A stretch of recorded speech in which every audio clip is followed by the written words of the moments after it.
C'est un portrait en clair-obscur qu'a dressé Emmanuel Macron dans son discours commémorant le bicentenaire de la mort de Napoléon, saluant le stratège, le bâtisseur, mais pointant ses fautes.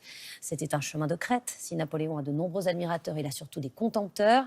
Il est celui qui a rétabli l'esclavage aboli pendant la Révolution. Comment est-il perçu hors de nos frontières, en tyran ou en héros? Julien Gasparetto avec nos bureaux de Rome, Londres et Moscou. Waterloo, Trafalgar, les plaines de Russie. Napoléon a marqué l'Europe de son empreinte, mais il a laissé une image très contrastée. Sur l'île d'Elbe en Italie, l'empereur français n'a passé que 300 jours en exil. Mais il a façonné les lieux, les routes, les cultures et surtout un code civil rédigé en français. Ça part de l'abandon des enfants. On continue avec les abeilles et ainsi de suite par ordre alphabétique.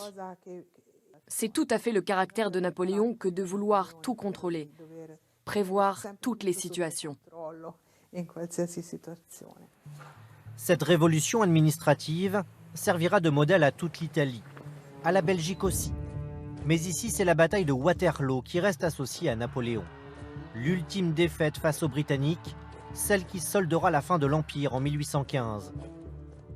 Et pourtant, dans ce mémorial, c'est bien le Français, le héros. Moi, je le compare un peu à une rockstar. 200 ans après sa mort, on en parle toujours. C'est un grand homme qui est important dans l'histoire de la Belgique.